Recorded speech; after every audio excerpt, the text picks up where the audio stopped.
meeting in 1 hour. Okay, cool. Yeah. So, Try to keep this to an hour. Welcome Yeah, to me too. I got a trial run non I gotta do. welcome to the non-negotiable podcast. And today we have James Nelson with us. James, can you introduce a little bit about yourself? What is it that you're doing? Let me introduce the podcast first. Today's podcast is about weaponizing your boss, as usual. James' special guest. He's actually weaponized himself for a long time, from what he's told me. Doesn't like a boss. And earlier today, we had a talk that, well, what if you're forced to have a boss? Then what? But we're going to talk to someone today who's refused to even be in that position of powerlessness. Very fascinating, Gus. James, please, the stage is yours. Thanks, man. That was an excellent introduction. Gotta love that deep FM DJ voice going on there with you. Oprah Winfrey. Hey, don't knock Oprah. What's she worth now? 15 billion or something crazy? I don't know what she's worth anymore. So yeah, let's see here. Where do I start history-wise? Oh, should I start with the terrible things or the good things first? Well, as a negotiator, you start with the bad. Okay. You get 3 points for every bad thing you mentioned. Yeah. Right. Okay. Negative labels, 3 points. High school dropout, fired 3 times, generally disruptive in any environment that I'm in. That's mostly I think those are the kind of the highlights that are going on there. What else we got going on? No, actually those are the big ones. Yeah, no college. Kind of decided to go on my own random path that nobody decided was a good idea but me.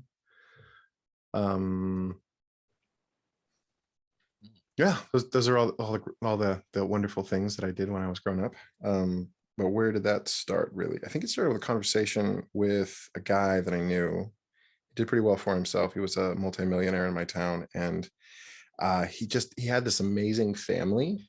And I was really interested in how he managed to have this really authentic family where they were everybody was really real with each other, and they just seemed to get along really well. And I was like, how do you do that? Like, what's the intention of, like, how did you make that happen? Yeah, I was definitely not using the same words that I had when I was 16 at the time, but something along those lines. And he said that the most critical element of that of having that happen was family, like making that centralized to his life, and then secondarily was time with family. So I asked him, okay, how do you go about having time with family? And he said, well, you need passive income of some kind, because otherwise you're going to be focusing on the job. And I was like, great, that's awesome. And we didn't really continue after that. I felt like I had what I needed, because it was in high school, and I went back that day and I talked with my counselor, and I was like, okay, I need to learn about parenting, and I need to learn about passive income, and I need to learn about just how to do family well in general. And they were like, oh, we don't teach any classes like that. And I was like, okay, so they're going to teach me that in college. Tell me what I need to know to get to those colleges. And they were like, oh, they don't have that either. So I was like, okay, I'm done. Walked out of school that day, never went back. Started on a very kind of different path. I was very focused on finding people that had the success that I was looking for, had that free time, and just asked questions. There was a guy that was driving around in a Ferrari. I followed him one day, asked him if I could take him out to coffee. And I just said, what did you do? And he was like, well, I picked something and I focused on it until it worked. So I was like, oh, okay. He sold printer cartridges, which I always thought was a really interesting, became a multimillionaire selling printer cartridges to schools across America. But my town that I grew up in was actually just, I don't know, I feel really blessed. There was a lot of retired people that were there. My first company was repairing computers, and my name got passed around because I was all right at doing that. And they just kept giving me advice on books to read. Just like, whatever it is that you think you know, throw it out the window, model people, find people who are doing what you want to do, and do that. So I kind of like, that became my focus. It's like, there's this guy, throw yourself into whatever it is, focus on that. And I was convinced that I just need to learn and educate my way into whatever it is that I wanted to do. So lots of seminars, lots of books readings, and till I eventually kind of worked out something, found a business that worked for me, which was in the entertainment space. I started the first membership movie theater model in the world, which I'm super stoked. That was kind of like, got a lot of pride in how that ended up turning out. Helped a couple of my buddies also achieve some financial success in that. And I really felt like after that happened, that that success in that space was really when my life started picking up and happening as a result of the time, the reflection that I had, because I was having this space to discover who I was. Like, what the hell am I going to do with my time? What am I doing today? Wake up and I could do anything. And I recognized that unless I was really excited about whatever I was doing, I wouldn't do anything. I was kind of lazy, honestly, for a while there. And I was just, and kept going back to, what am I passionate about? Who am I? Like, what is the core essence of what was making me move? Actually, Wow. go back to Daniel's story. You want me? Oh, sorry, Dan. What was No, that? no, well, go to Daniel's story. So the story that Daniel was kind of alluding to about kind of not dealing with a boss. One of the last jobs I had was working at a casino. And I remember I was on my way to work, and I was just having a really hard day. I actually was crying on my way to work, and I was like, what is wrong with me? Why am I so upset about this? And I recognized that I was building somebody else's dream, and I didn't even know who the hell they were. Ouch. And I knew they didn't know who the hell I was. And I was like, what am I doing? I feel like my most valuable currency is my time. At I've what got age limited was this? 24.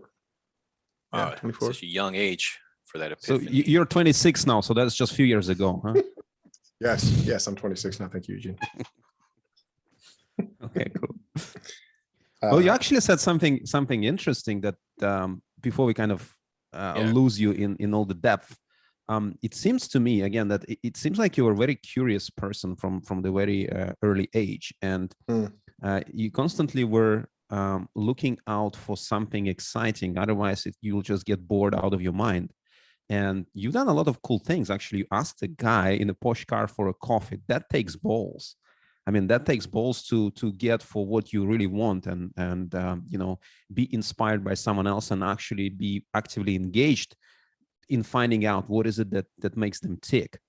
So, I don't know that too many people who are actually willing to take action on their thoughts. Like, oh, that seems like interesting person. That seems like an interesting situation here. I want to explore that. So the mindset of genuine curiosity. It seems like you had it from the early childhood. yeah, that's true. I actually, at one point, my mother told me, if you ever have a kid like you, this is the trick I learned with you. When they start asking too many questions, you just tell them you don't know, and then they'll stop asking for a little bit. But because I was obsessive with my questions apparently when I was young. It makes sense. You're right. I was very, very curious, and I asked about everything. Well, that's actually very interesting, because a lot of kids asking questions, and the question why is the dominant one. And question why is only pertaining to human beings. I mean, no other animal on planet Earth asking why question. There could be why, what, and how. Like, I want to eat food, like a dog. I want to eat. What do? I go, lick my master, and he might give me the food. But why question never arises. I guess that's just my understanding of things. We as a human beings learning through why. That's the first question we ask. Why? And a lot of parents, because it's exhausting, you have to come up with the answer. You have to satisfy that curiosity. It's exhausting. So when you, a lot of parents are just kind of dismissing it. So just stop asking this. Quiet, right? Just abrupt this, eliminate the curiosity so that you don't have to, as a parent, exert too much efforts. But if you say, I asked a guy in a wheelchair with a patch, why is he in a wheelchair with a patch, an eye patch? That's some balls right there. At a Payless shoe store. My mom grabbed me real quick, and the guy was like, he was explaining away. He was like, he looked excited, like somebody finally cared. Right? That's so funny. There's so much fear around asking questions a lot of times, Fear. difficult questions. But honestly, generally the people on the other side of those fear questions are just appreciative that somebody cares enough to ask. And they just kind of feel so lonely, and whatever that is that's going on with them, like just a authentic curiosity in that, not in a judgmental way, just like, how's that going on? What's going on with that? Yeah, totally. That's Yes. awesome, Dan. Did what did you catch any of the answer on the way out? No, you had me Oh, quick. dang. Eugene, you got any other questions before we dive into negotiation stuff? Yeah, cool. Just a quick distinction, really. I mean, the fear actually stops us. The fear of appearing, incompetent, insignificant, or appearing something that they're not. So, in the case of Daniel asking a disabled guy a question why he is that way, mom or the parent or caregiver will be like, "Oh my God, don't dive into that. It's uncomfortable for that person to talk about his disabilities." But most likely the guy, from your side, you were asking it genuinely, like, why are you in a wheelchair? Like, why you don't have an eye patch? So the guy was naturally was inclined to explain and to elaborate on this and to satisfy curiosity, to have the shared experience together. But the majority of times people are scared, and that stops a lot of interaction, stops a lot of the exploration into a deeper meaningful stuff, whether it's a negotiation or just a general conversation. There's always this, I have this question, but how am I going to be perceived? Like, is it an appropriate question to ask, right? And that I guess that leads us to negotiation and how to ask good questions, how to disarm this emotional dynamic within yourself and in your counterpart, so that you can explore more freely, so that you can have that connection at the deeper level. That's it. Well, if somebody like were to jump in with an assertive tone, are you most likely to shut down or think with your prefrontal as a negotiator? Are you asking me, Dan? Any of you? I mean, Oh, it's an easy question. Like if I started just, when did you get your job? When did you start working on your own, James? When did you start? Like probably shut down a bit, right? I used to. There was a moment in the military where I was so frustrated with the way that I was responding and the results we were getting. I tried something different one day and I got a really weird reaction, which was I was assuming that whoever was yelling or being upset about whatever was being assertive. I was in the military and we were on a truck driving around and some guy was just like blowing up at me, and just like that. And I was like, I wonder if this person is just having a bad day. So I was like, are you doing okay, man? It seems like you might be having a bad day. Just really calmly. And tone immediately changed. And he just started gushing about how his wife had left him.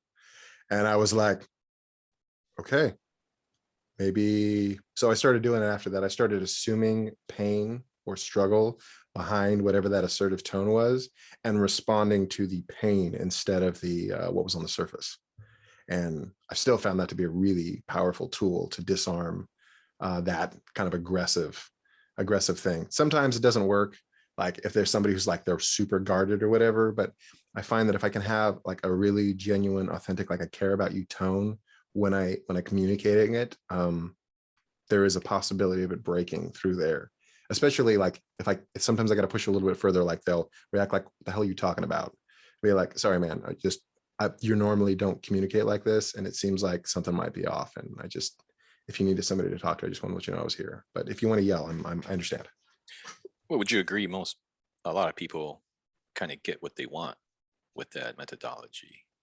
Yeah, because they're flooding their counterpart, and then it's like that Yeah. flooded person just complies. Yeah. So Eugene, shout out to Jonathan. He shot me a DM today, trying to further justify him going crazy on Douglas's counterpart, saying, he even sent me a Black Swan video, and saying, when you flood your enemy or your counterpart with all that, they tend to give you things out of nervousness. fight, flight, freeze. And Unless they're an assertive. I'm like, Jonathan, and what happened when you did that to Douglas, who's an assertive? He called security. I wasn't expecting that. And the dogs. Like, yeah, that's the thing is, we've learned through nurture how to get what we want, either through entitlement or, like a beggar type. And I'm still fascinated by that. He was willing to argue that that is a good tactic to blow up on somebody and overload them. And I'm like, did you even watch the video you sent me? They literally said that's not good because now they're in their amygdala instead of their prefrontal cortex. Honestly, you know what it sounds like is going on with him is there is an element in that of people they really don't want to feel like they're out of control of themselves. So if they have a moment where they feel super embarrassed about being out of control, the logic part of their brain will start coming up with 100 reasons why that was okay. And they'll do it with themselves. And he's probably been doing that since that event happened, like continuously, just trying to reason how he was actually in control of that moment when he wasn't. I've been like that after mocks where I even told somebody that was hosting the mock, I said, in real life, I do better in negotiations. I do good. And then my counterpart said the same thing. He's like, in real life, I do good too. And yeah, I was ego hurt, right? Because I've been reading negotiations at that time for like a year, practicing a little bit. And these mocks, man, they are nerve wracking. And that's what Eugene and I want to do a little series on what is expected on these mocks, because everybody's well read, but everybody can read about swimming. And when you get tossed in that pool, it's a whole different world. And it's good watching. There's some that do take the feedback really good to improve, and then there's some that are it's a little tougher. They want to fight it. Fran, today he even said, "When are you going to post that video? I noticed something about myself." I'm like, "What? You did, Fran? What you notice?" He goes, "People told me even that I said I understand to my counterpart." And he knows, he teaches, we all is you demonstrate understanding. You don't say it. So it was good to see even, someone who's always practicing and proving realized, hey, I got some holes to patch up. Others, it takes a little longer, tougher pill to swallow. And James, I'm glad you're here because I think you're one of them. It was a tough pill for you to swallow from a mock. And man, I love how you came hard on feedback. I said, bring that bus because, yeah, these things should be challenged, right? I was also challenging a lot of institutions, left the military, dropped out of grad school. It's like I'm learning how to build you. All right, I'm learning how to be in the Ivy Towers. But what about me? I want some stuff. I'm not getting stuff. All I'm doing is I'm getting nervous. Now I want some, and I'm depending on someone else. And yeah, these tool sets are something beyond, I feel. James, what's been your experience so far? I know we talked in depth about some of these tools, like staying quiet. What the heck? Yeah, I was just really curious about that, the element of that. Well, I think No oriented overall, questions. What the heck? yeah, crap at those right now. I think the Spilling overall, beans. What the heck? I think the overall thing about the group that I really love is I was actually in the Never Split the Difference group, paid for the classes, went to the group, and I sent out a message at one point where I was like, hey, is there anybody interested in, doing some practice negotiations? Oh, nice. And all these people had paid. And I was like, is anybody doing this right now? And if nobody is doing it, I'm happy to start it. And I got crickets. No I way. waited for a week. And then Joshua popped in and he saw my message and he was like, oh, hey man, you should come check out this community over here and this group that's getting together. And I was like, what are they doing? It's like, well, they're practicing, just like you were asking about. I was like, oh, cool. Okay. So I came in there, and I don't know, I've gone through a lot of training in my life. So I always come in with like super low expectations, just like, okay, all these people are going to have some kind of agenda. I'm probably not going to appreciate what's going on in this space, or Or are they going to upsell like, me? Yeah, like totally. I was like, okay, wait for the sure. upsell. It's going to come. It's coming. When's it going to come? But I felt like there was just this core element of everybody in there had this just deep desire and natural curiosity. Like, we all just want to be better at negotiating, and we are happy to challenge each other and be challenged and grow. And it's always kind of like a hope in the back of my, like that, like, oh, I hope at some point I run into people who really have that drive to become better, and that they are willing to be humble enough to be challenged and grow.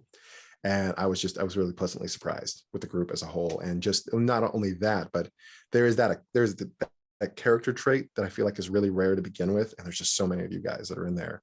But simultaneously, there is like intelligence, creativity, and just a solid knowledge base already that was in there, where I was like, okay, I am accustomed to going into these spaces and feeling like, you know what, I feel like I've spent 10 times the amount of time, and I'm generally going to be the one that's going to be maybe helping in this space. And I'm like, I am learning way more than I was expecting to in this space.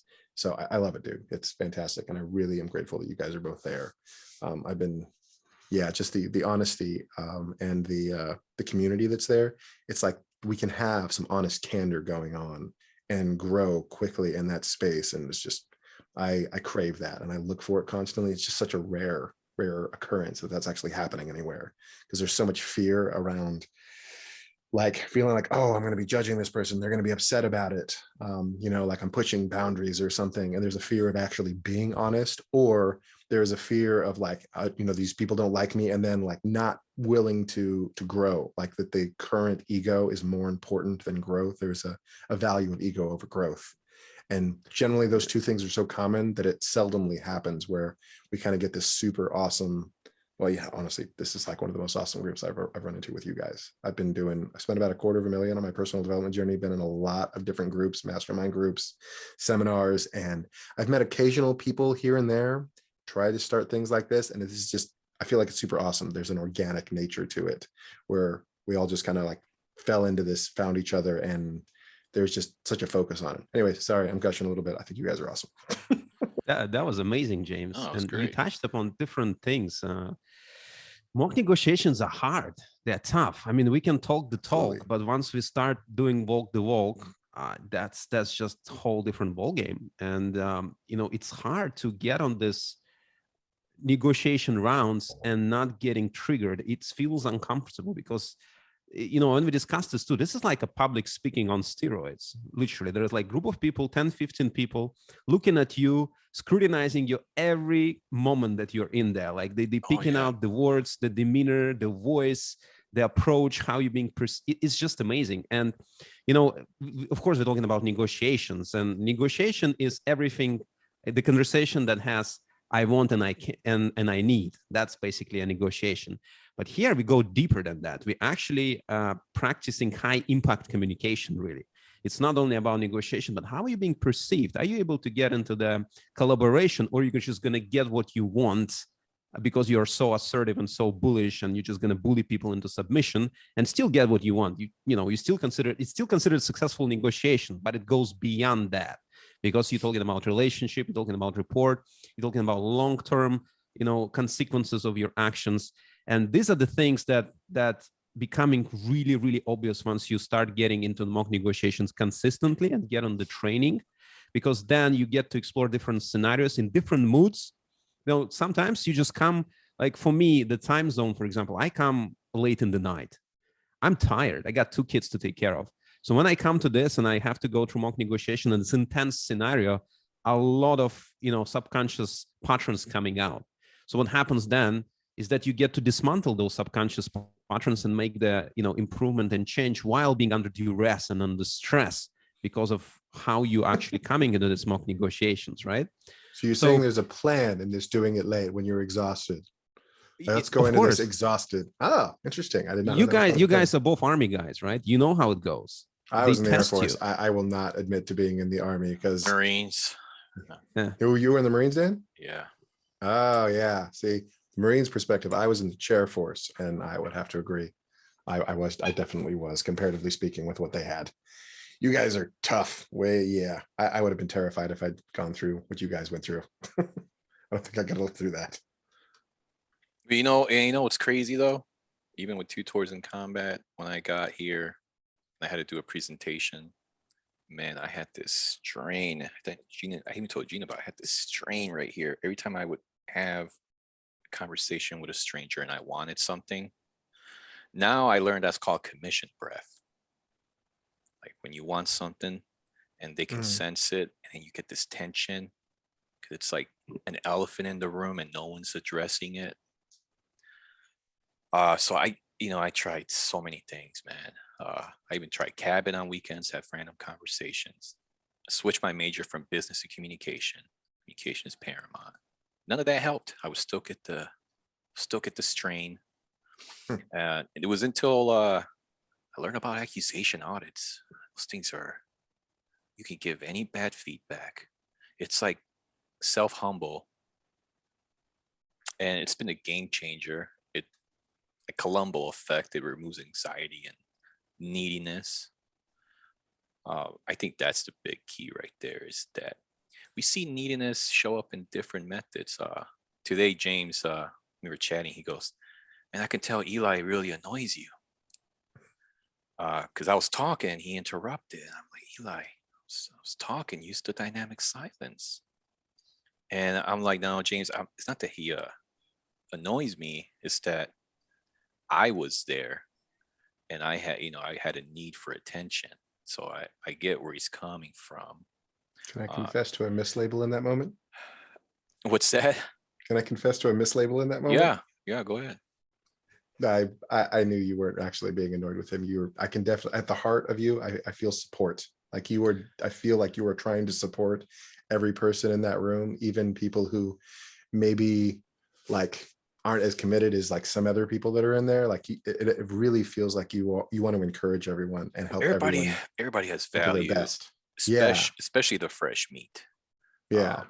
So when I said that was a mislabel. I actually didn't think he was annoying. I think you were trying to encourage him, but I wanted to know how you were actually feeling about him.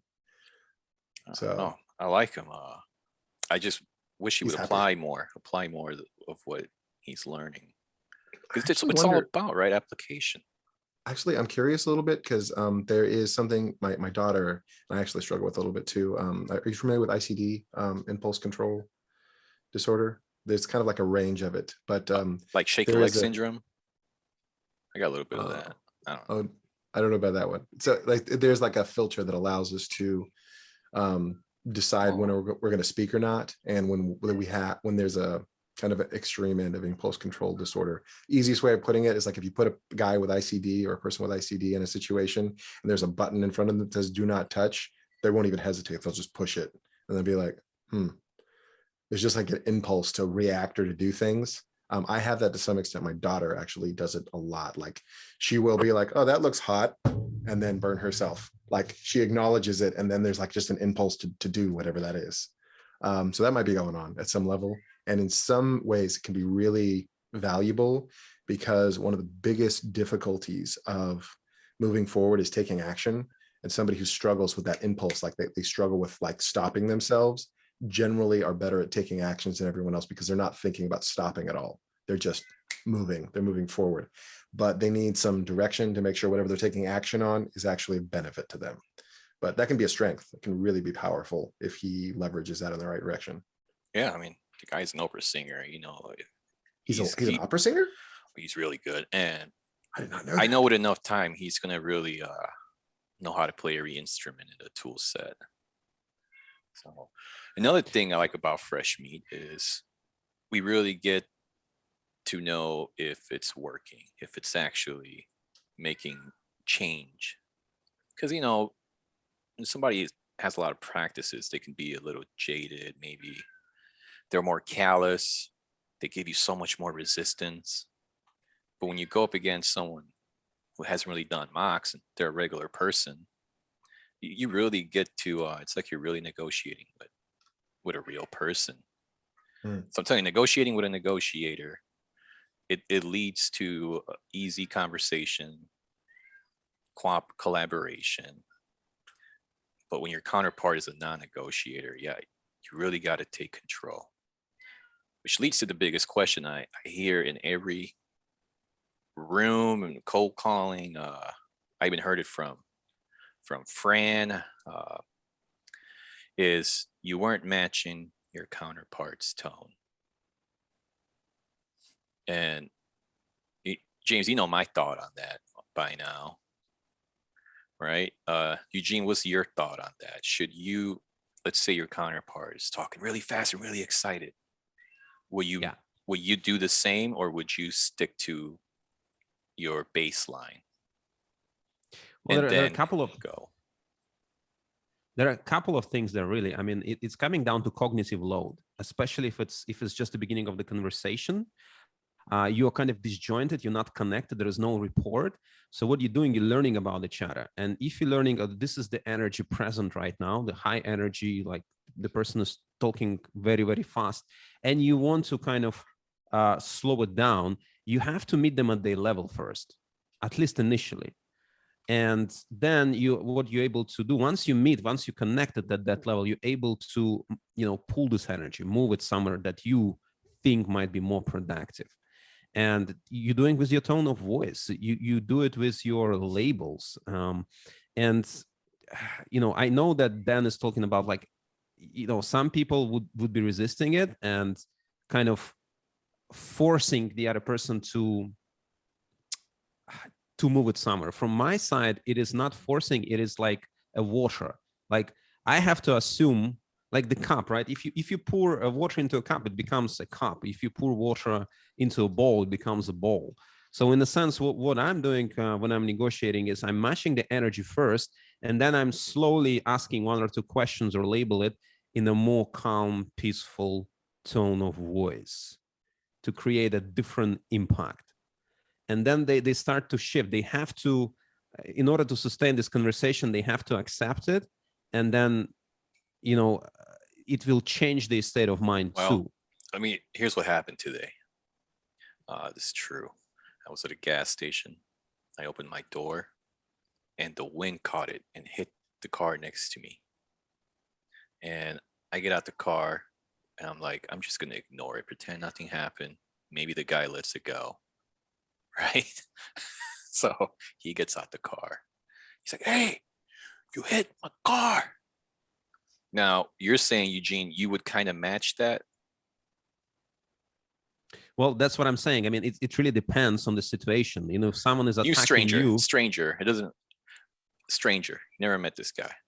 It's not an attack. Yes. He's just animated, playful, assertive.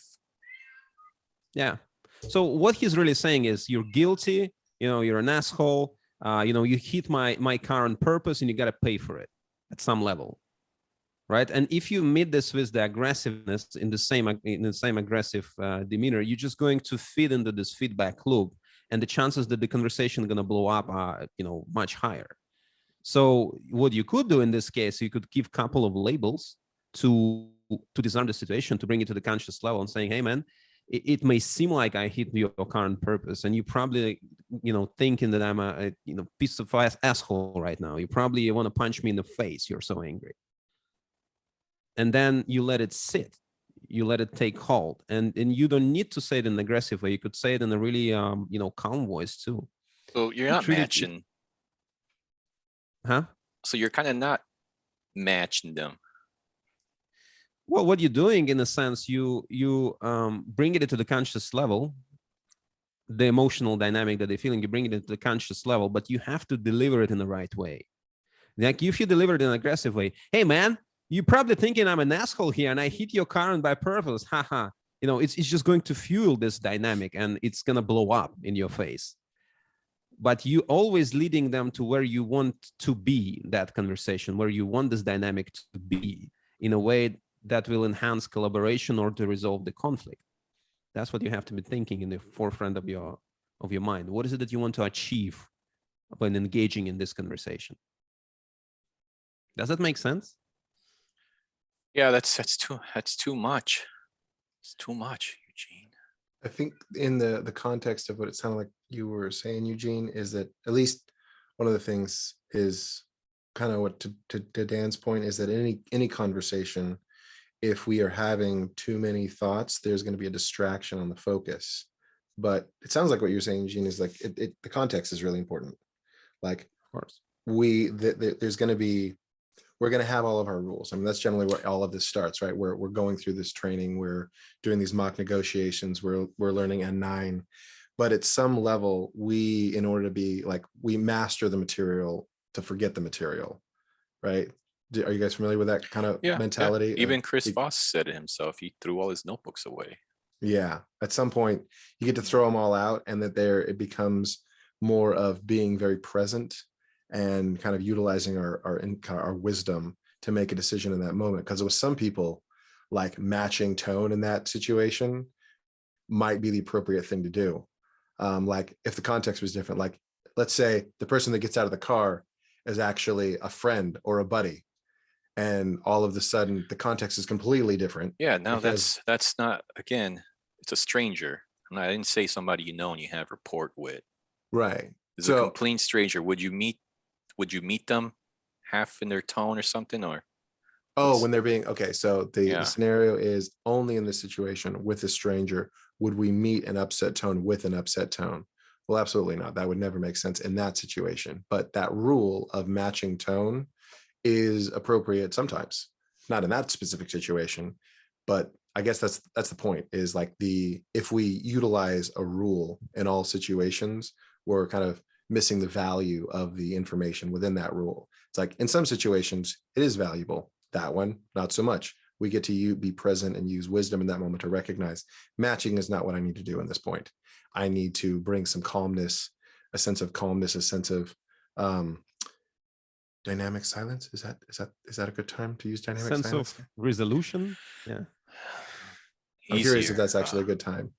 Just for hit that. him with the late FM. All right. Late FM DJ voice. As soon as this guy got out the car yelling, I said, "Your car?" He's like, "Yeah, you hit my car over here." Start walking with him, quiet. And I said, "Yeah. Should we call the police right now and start the report?"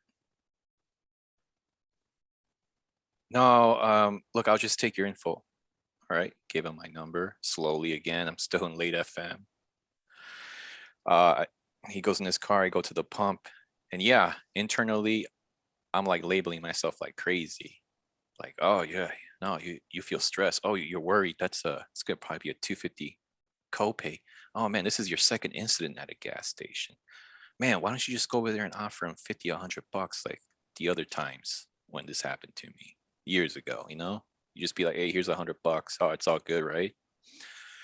I'm like, man, I don't want any money going in my wallet, though. I'm a negotiator. I'm going to have to talk about this scenario. Shit. I'm like, all right. So then I'm done pumping gas. I get in my car. And I'm careful this time, right? No, I'm about to get in my car and his window goes down. And I'm like, oh, man. He goes, hey, you know what? Don't worry about it. Don't worry about it. He said, yeah, it was the wind that did that. Yeah, that wind. And like we do in negotiations and mocks, when someone's like, they get the thing and they're like, what else do I do? Run, go, get out of here. Right. So I'm like, time to go. Yeah, that's true. Actually, that's why these mocks are great. Is when you get the thing, it's like you're like, I feel bad, I feel guilty, I can't believe I got this. Let me. I had in mocks where it's done. You got the thing, and they go, hey, how about if I gave you $2,000, after the deal? Because I'm like, what are you doing, dude? You like you didn't split the difference, and it's like, but you want to split the difference, so why are you here? Go around splitting the difference. It makes you feel good. It takes backbone not to split the difference. And I hear a lot of people always saying, split it, meet them halfway. I'm like, what do you turn into a game and not split it and still get collaboration? There's an element in there of reality, of in their personal reality of how they feel like things work. Like when, I don't know if you like, have you been like when you're in a real negotiation and you're sitting across from the table from another like real negotiator, it kind of feels like game on. Like when you recognize it, they do something that's like, oh, I know what that is. I know what you just did there. You aren't somebody who doesn't know what's happening in this conversation. And I feel like in the context of those conversations, it then becomes we're playing a game. We're playing chess right now. And who's going to win? And if I feel like if it's done well with kind of like an egoless state, that I can walk away from that conversation and the person has totally mopped the floor with me for whatever reason, I can respect that person when I walk away. Yeah, Because see, I know they're just joyfully better waving trained. at them on your way They're to like, hell. dude, Thank you. that was awesome for that. I just got a lesson in humility and how to negotiate better. And I guess on the other side of that, that idea of kind of fearing and splitting the difference is a frame. It's a fear or a worry that this person is not going to like me when we're done with this, and I don't want them to be upset with me because I don't like it when people are upset with me. When it's a completely different paradigm. When you're in the room and you're playing the game, it's fun. That's just my opinion. I think it's Yeah, fun. it is. It's a game of Even chess. even when I lose, it's fun.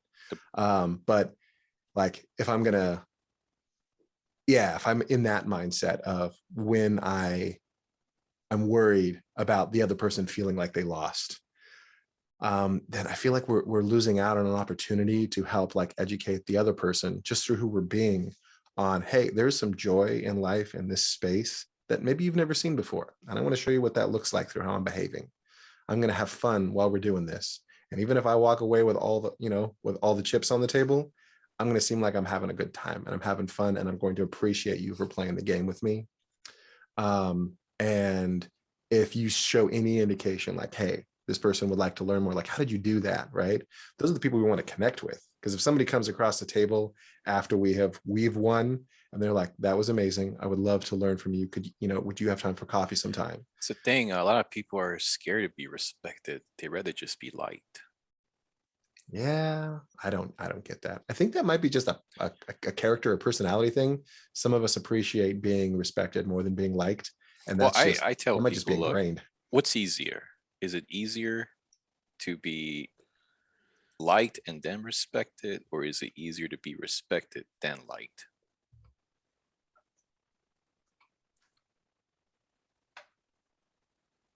How do you define respect? Someone that gets that feeling, man, I can't push this guy over. I tried triggering him. I tried it. Yeah, and triggering him, and it's not going nowhere. Man, I got respect for this guy. He's still here talking to me, even though I told him no. Well, I'm a negotiator. I want you to tell me no. And so, yeah, you start building that respect. You're like, wow, no one's asked me that question that way. I was just talking to my buddy the other day. I'm like, hey, what are you doing, man? Let's BS for a bit. He's like, oh, I'm studying for this exam. I got to get a perfect grade. I'm like, well, yeah, who are you trying to impress? He goes, Start negotiation. right there. He goes, my boss's boss that got me the job. She said that I'm lost. I'm honor roll. I'm an honor roll, and she told them all this stuff about me, and that's why I got the job. And I go, so they only give that position to people with honor roll degree, with college degrees? He goes, no, they once gave it to somebody's nephew, nepotism. I'm like, oh, okay. So then tell me again, you want to get 100 to impress this boss that got you this job because of your education, yet they've hired someone without those qualifications because of nepotism. So that's why you're studying hard. And I'm like, and what happens if you do bad? What happens if you barely get by? Are they going to fire you for that or something? He goes, no, they wouldn't. They'll just, I just want to impress her. I'm like, oh, you want her to like you like that? And he's thinking about it. He goes, you know what? I'm doing this for me. Like, yeah, there you go. Do it for you, man. Don't. What are you trying to like, get someone to like you because you scored high? Like, you already got the job. What are you worried about? But now with these skill sets, he's been weaponizing all his bosses. It's great the turnaround you can do with this tool set, this skill set, and it's perishable. It does expire. That's why every day I show up one way or another. I ordered a 5-piece chicken at Popeyes, and the guy gave me a free piece. So I got a 6-piece chicken. I ordered 5. Yeah, you know what? It's little. But the guy was happy about it. He was happy to give me that extra chicken. And I was happy about it. You know, getting a little more and everything. It gets even easier and easier every day. Hotel upgrade. I wasn't even trying to get one. The guy suggested to upgrade me. Like, that's always the best. You built that report, and then they suggest the thing you wanted. And let me tell you, that's effortless right there. Coming back to being liked and being respected, in case of, you know, getting a hotel upgrade, where do you think comes first? Do you command likeness, or do you command respect that makes them or leads them to the idea of giving you an upgrade? Respect. And from what I hear from mocks, this is why I like mocks, because in the real life, I can't be like, hey, just real quick, I want your feedback on this negotiation. Be like, what? But when you're in a mock, you can get the feedback. And from what I've been told is Shodan's one guy, many other said it's like, you know what, it just felt like the right thing to do. I just felt like giving it to him. Yeah, like people have the capacity to give you what you want. Even more, like you don't know what they're able to do. But here's the scary part is when you piss someone off, they will quickly screw you over than if they love you. Wow, sorry, one more time. So like, what was that last bit? If somebody hates you, they will move quickly to destroy you one way or another in their world. But if they love you, they actually move slow to do things for you. Yeah. Oh, right. Well, yeah, because you're talking about they moving slow to do things for you because they know that there's grace in that, and I got other things going on, and we love each other, so you'll be more patient with me. Now, let's say you hate me. Say I did something real bad. Let's say I really triggered you. You hate me. How would you move quicker than if you love me to do something towards me? Yeah, you it's a destructive energy. It's easier to destroy rather than to build. And if you and that's coming back to being assertive and people getting what they want using force. Bingo. You know, the thing with actually being an assertive, you're actually going down 2 paths. There's 2 possibilities. You're gonna force fear. Well, 3 paths. You're gonna force resistance in terms of anger, or you could hit the pocket of pride. So, you know, fear will get them submissive, and they might give you what they want, but you're going to destroy the relationships. Now, with conflict, like if they're going to resist it, you know, again, it's amygdala hijack. It's not going to be a rational, you know, logical conversation. It's just going to be a fight of emotions, and who might be bigger, stronger, faster to you know, to get in a submission, the other party to submission. Or you could also hit pride, and pride is really powerful because you get to like, let's say you hit someone on the pride, and they're like they're starting to protect their ego, and they're starting to set the boundary. Ooh, and it could come, you know what I mean? Like it's like sometimes sometimes ego is the only thing people have left.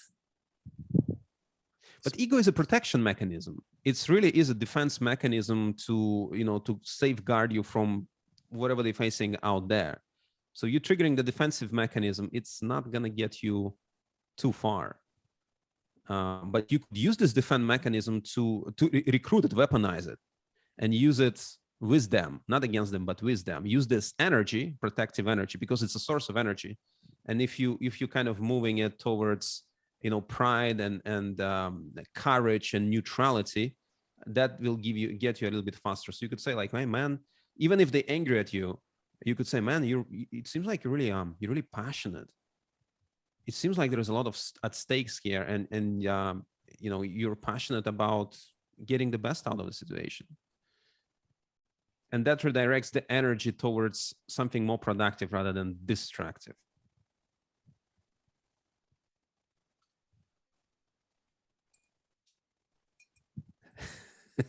Dynamic silence. No, it's yeah. I mean, what they say, like the barista, he can give you decaf if he don't like you. Well, from my side, the story was so I got the contract with the Thai company to help them with marketing and sales, and they don't speak English too well. So I had to, explain to them a lot of the things, and I couldn't know whether they understand me fully or they're just agreeing to be agreeable. Because I love those conversations. The meetings were between like CEO and COO and then marketing and sales department. So CEO couldn't say that they don't understand. That will just look weird, right, in front of the team. So there was this dynamic that's really hard to kind of unwrap in a short time that we had, an hour or so for the coaching session. So it felt like to me after we finished the session that it was really productive and people got a lot out of it. And we agreed on the implementation steps. And then day passes, second day passes, third day passes. I don't see anything back. I don't hear anything back. There's just silence. Dynamic silence lasted for 3 days. So, I had to probe for the answers, to find out what's actually happening. And I wrote to COO about the meeting. I wrote to her that, it seems like you didn't get much out of this meeting. In fact, it looks like you felt like it's a complete waste of time for you and the team. I think I throw in like 2 or 3 labels, and within 30 minutes, I got a reply, the whole text in English. Again, they don't speak English too well. That was significant amount of effort on her part to explain the situation. And she's like, no, it's all fine. I mean, that was great. It was fantastic. This is what we got out of it. This is the next steps. This is what the team is going to be doing to implement the solution in place. I was just flabbergasted by the kind of response you can get. You know what the secret is? That you made it about them and not you. And that's been the number one thing my buddy's been doing with his boss. I mean, at one point, his boss is like, "What is this, the Israel show? Because everything's about you. I did this and I did that and I did this. It was about you and you and you." But yeah, you're gonna get a better response. Earlier, I was talking to James and he told me a personal story, not to share to the public, so I'm going to share it. He was it's interesting. He said he was on a Zoom with the pastor church, and he's like, pastor's like, "Hey, no chat, just focus on me."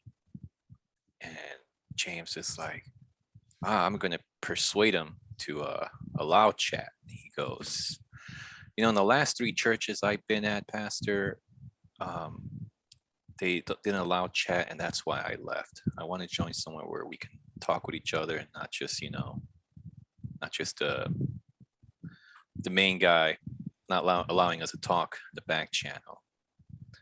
And he goes, would you be okay with us chatting? Would you be okay with me chatting?" And the priest was like, "Yeah, that's fine."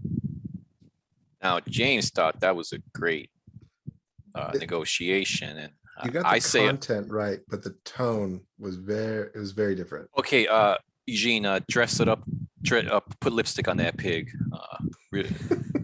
All right. What was wrong with that as far as the negotiator goes? Well, hey, let's do it. Can we do a mock? I mean, right now, can we jump into one? You can be the pastor who's saying like, "Hey, hold all questions to the end. We're not having a conversation right now." And you're going to be OG James, the original. All right. Yeah, we'll see how. All right. Well, thanks everybody for being here at the congregation. Real important. No Zoom chat. Zoom chat will be off during this sermon. Okay. Alrighty. Any questions? Anything Or before one we caveat start? to this situation is we were actually in person. This wasn't on a Zoom. Oh, it was in person? Okay. No, Um, no talking amongst each other. Just listen to me as I give the sermon. Hey, Mark, a quick question for you, man. Or do you mind if I ask you something real quick? Please. Yes, please Thanks. ask. So I know we've kind of we've chatted about this before. I don't know if you remember me telling you, like, I went to like 2 or 3 dozen different churches. And one of the things that I really love about this space, including you, is hearing everybody's thought processes and feedback.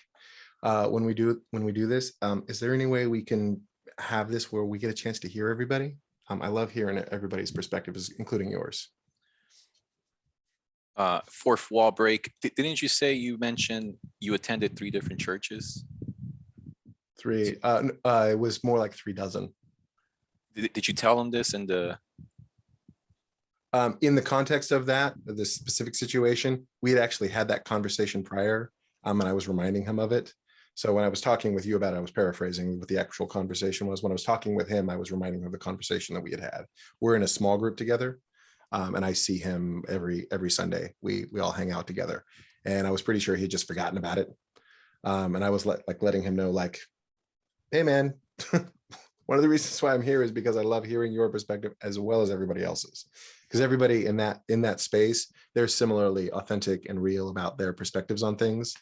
I think he just takes himself really seriously in that space, and I wanted to just kind of remind him, like, one of the reasons why I love being here is because they take turns. The people that are there, they take turns talking or teaching the class, but everybody else, every other teacher that was in the class allows for talking.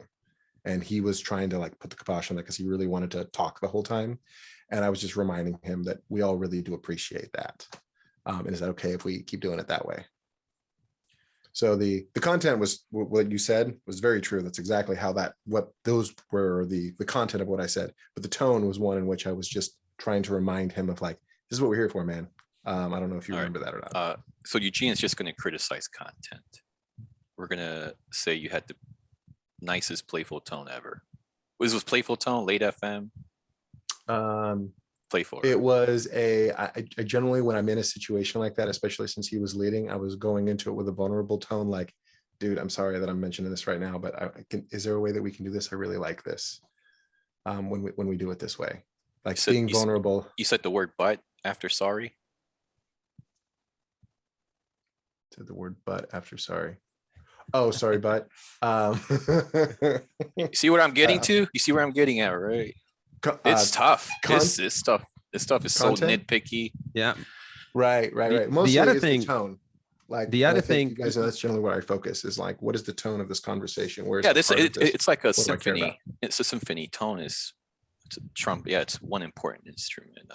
Eugene, you wanted to, what do you think of the content? Yeah, just a quick observation. I mean, James, the tone of voice is really important, and also where do you draw attention? And a couple of times you say, I would really like this. Yeah, you know what I'm saying? You're pulling attention on yourself. I know. It's hard. It's really tough. It is. You're right. The goal is I'm with you guys, because you guys call me out on dude. that.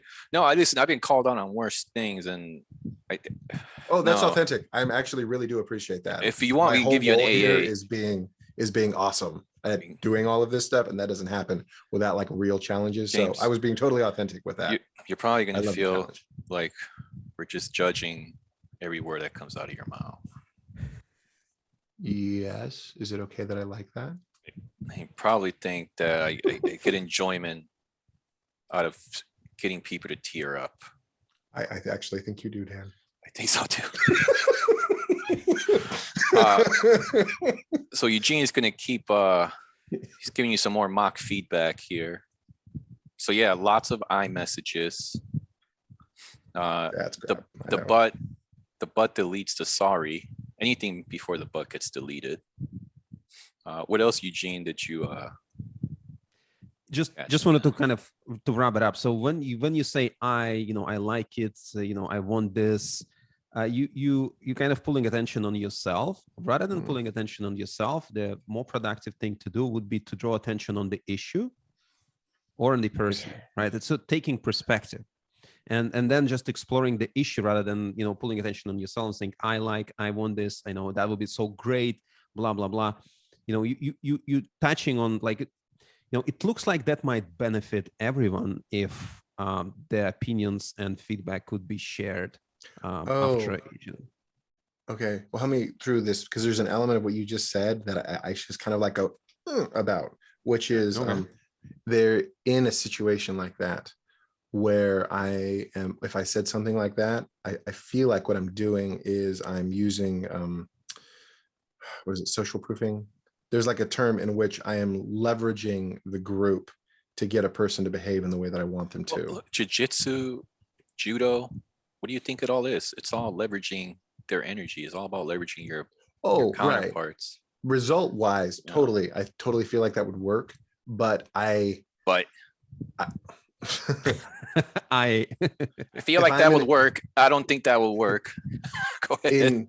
No, I think it would work. I think the result would definitely occur. I guess in that situation, because those people were, or still are, close friends of mine, leveraging the group as a way of getting them to do what I want. All right, fair enough. How about the your yes-oriented questions? Do you feel they were yes tie downs? Yeah, totally. After we had that conversation, I totally think that's what it is. It definitely. So the learning the no-oriented questions and removing my I and the explaining, I feel like those are the three primary things that you guys have pointed out. The explaining, can you expand on that? Because to me, one of my biggest like aha moments, and I get goosebumps just thinking about it, is as a realtor especially, I always felt that if you're not explaining away, that they're going to think you don't know nothing. You have to explain. Matter of fact, I'd be like, can I explain it better than that person explained it? And then when I learned is when you're explaining, you're losing. I go, what the fuck? What? No, yeah, right? all this stuff I'm reading is just ass backwards to my communication degree, which hasn't served me much. So expand on the explaining. Actually, there's an element of it I think that I got caught up in for a while, which is the copier experiment. Are you guys familiar with that? No, do tell okay, us. so the copier experiment, this gal did a study where she went and she would stand in a line of a copier. Oh yeah, can I copy because, and just the word because? So just because there's a reason of some kind, it went from 60% to a 93% like better success rate. Yeah. So like there is some truth in the when we explain. I'll tell you this though. It's helpful, but I'll tell it's you also this, simultaneously not. I'll tell you this. If somebody did cut and said because, I'm like, yeah, sure, go ahead. I guarantee you, when I walk by that person's desk, I might steal their pen. I'm going to get my time back. That was outside of the scope of the experiment. No, you know what? I mean, to be honest, people are petty like that. Oh yeah, okay, yeah, sure. Yeah, there's consequences for sure. Yeah, in operating in that way. But the frame was report. Report is okay. You can get results quick and get your stuff like that. There's you can stress somebody out, but it's almost going into a land of the unknown. You don't know what they're rolling with that day. Yeah, you have no idea. That's why the whole listening to their drivers is key, because once you learn how they operate, then you kind of can know, like, if I do them wrong, man, they operate lawlessly. They're unruly. I get that. And to do something that I know you don't think is a good idea, spill the beans a little bit. One of the reasons why I'm here learning this is because I often get the results that I'm looking for in my family, with my wife specifically. And then, metaphorically, she steals my pen. So the goal was to resolve that and to try to figure out, okay, obviously, even though I feel like we're all getting along here and the results are happening the way that it seems like they should be, there are consequences for achieving results in a specific way. And if we don't do it in a way that is, kind, was kind the right word? In a way to give them the illusion of control and autonomy. I don't like the word illusion. You know what? Why. So it's like if control attached to it. Yeah, it feels like, hey, let's have a conversation, Dan, and I'm just going to give you the illusion of control. Is that okay? Well, remember, I feel like in authenticity, remember, if we were being authentic in that, the deadliest would not be appreciated. The deadliest negotiation is the one you don't know you're Right. And even so, let's say right now, I would probably tell you, James, you probably think I'm the most inauthentic person you've ever met. Boom, disarmed. Now I can be as inauthentic as I want. I like to say, look, I'm a loose cannon. You probably think I'm a loose cannon. And to me, that's the, the military version of, sir, can I speak freely? When you say that, like, yeah, okay, go ahead, speak freely. It's, it removes that ammunition from the counterpart. In just about every mock, I do say that. Right. There is an element, in that you're going to think I'm like the, the most inauthentic person ever. That I feel like that there is a good portion of the population that does or can work with. But I feel like 93%. There we go. Okay. Yeah. So maybe that's what it is I feel like the conversations I appreciate having, the negotiations I end up having, have a tendency of being with that other 7%, because I'm just attracted to talking with or negotiating or operating with that level of people. And that being in that way with them, they might give it to me for a second, but they're going to stay present with me in the context of the conversation and recognize immediately when I'm being inauthentic. So I feel like you're right. That probably works with most of the public. I just like, I know that if I did that with you, like you, Dan, or Eugene, I could say that. And then if I start being inauthentic, your guys' radar is going to immediately pick up on, he's trying to he's trying to mess with my head right now. He's still being inauthentic, even though he tried to disarm me with that. I feel like you guys would pick up on that. James, I get the sense you're trying to manipulate us. Yes. There you go. It always works, doesn't it? Like it makes you stop in your track and then consider where is that this was an coming advanced from? label, by the way, ladies and gentlemen. On the house. Oh, by the way, I want to come back to the, if you're explaining, you're losing. That's a tongue twister. I mean, you gotta, it's hard to get this perspective in your own life. Like, how do you not explain and still win, right? It's on a shortcut, do YouTube videos or bomb videos. Hey, here's me explaining it. Because there are some things you have to explain as a realtor. Hey, what's the comparative market analysis? Well, you can Google it, but here's a link of me explaining it. Yeah, I realized that I don't enjoy explaining. I feel like it's not high impact enough. I'm a repeat, like, what am I, an MP3? Explaining is not, to me, is not connecting. That's for sure. I don't enjoy it. Firstly, I realized that I don't. When I catch myself explaining, I do stop and I just look at them. And I go, and it seems like just don't trust me.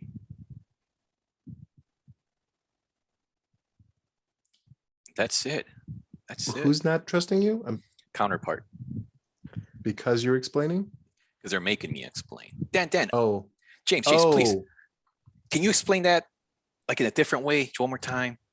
I got to explain it to my wife. And so if you don't explain it to me this way, I don't know how I'm going to explain. I'm like, you don't trust me. That's interesting. No, it's not.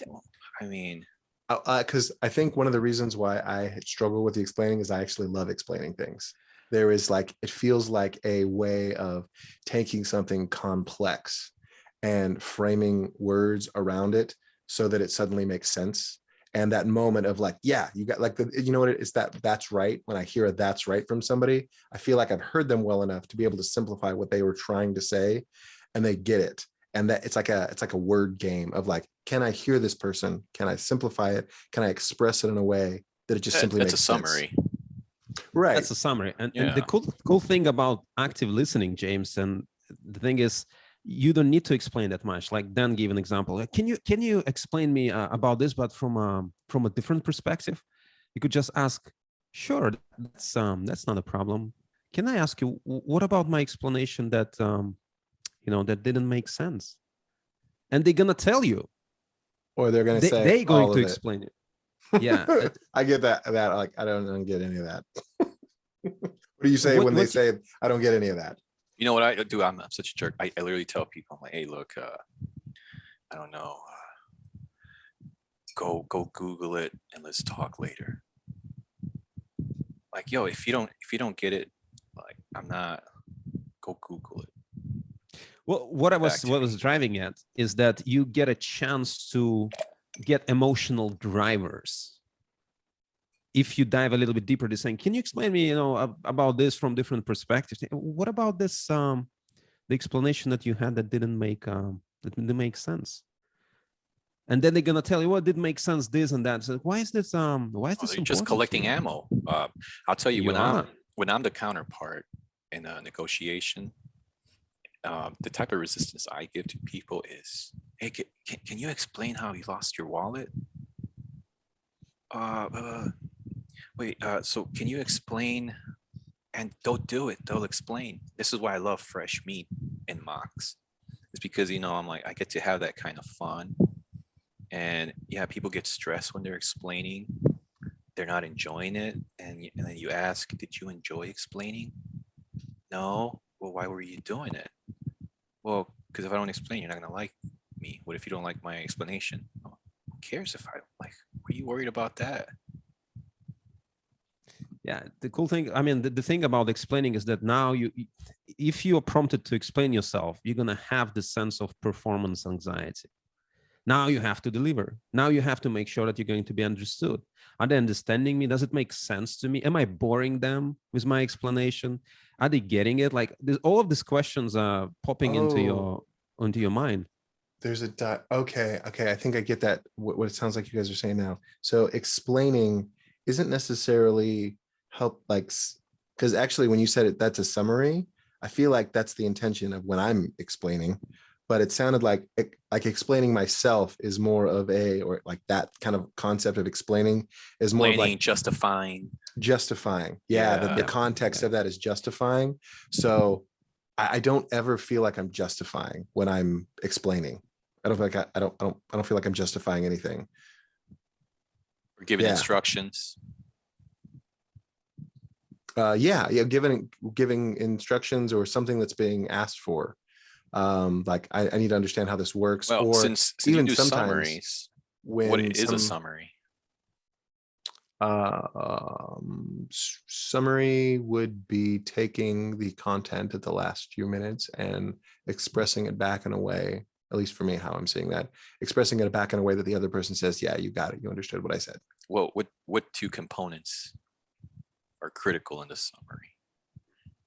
It sounds like that if I don't know those two components, that I don't know how to do a summary. That's right. See, you did a summary. The two components is the situation, which Eugene said, focus on the situation, not on you. Mhm. And then the second component is their emotions of it. Oh, their emotions. Got it. Right. Yeah. Because making sure that the person feels like their emotions are understood is super critical to that conversation, like them actually feeling understood. Yeah, right. That you're demonstrating understanding at that point. A summary is tough. It's required though to get to the behavioral change, the influence. That's good. Like you got a good foundation. Like you said, it's just about tweaking it, going from a persuader. That's what I was in college. We took a class called persuasion. Most packed class. Everybody wanted to be a persuader. Now you're taking it from that to a negotiator. Whole different realm. A negotiator doesn't need anything. He's complete. If anything, you need something. Need something? I suddenly lost the context of what that was. So when you're out there persuading, Mhm. you typically got an agenda, something to push. Oh, right. Okay. And you're so focused. You seen the basketball video where they're passing the ball and you count it. Then the Mhm. gorilla walks by and you totally missed it because you were busy counting the balls being passed. Right. You seen that one? It's been a while, but I remember that. It's kind of like recognizing that we miss things that are actually directly in front of us because we're being distracted with something else. Yeah, we're too busy trying to persuade. Hmm. We're no longer listening. We're no longer a negotiator. Now we're a persuader. We're here to get you to do this certain thing. Whereas when you're negotiating, you're just looking for that black swan. What is the black swan? At least. Fellas, Yeah, Eugene, wrap us up. Take us home. it's been a pleasure. That's a lot of fun diving into those topics with you, and it feels like we can do this for days, literally. And we are going to be Seriously. doing this for days. So James, thank you for coming on and taking out time out of your busy schedule to indulge us in this conversation. And we hope to see you again on our non-negotiable podcast and how to weaponize your boss. Well, James is unique as our last guest. He doesn't have a boss. He is the boss. Oh, that's the trick, isn't it? Who is the boss in the conversation? That's I would why. actually argue that the boss in the conversation isn't a person, but the need of the people in that context. And once that is the frame, that the need of the situation is the boss, everybody gets there a lot faster. That's why we're your biggest fan. Well, I think it's a perfect wrap up for today's session. Thank you so much for coming, and yeah, guys, let's Thanks keep for on having rolling. me, guys. Really appreciate it. Looking forward to it. Yeah. Bye now.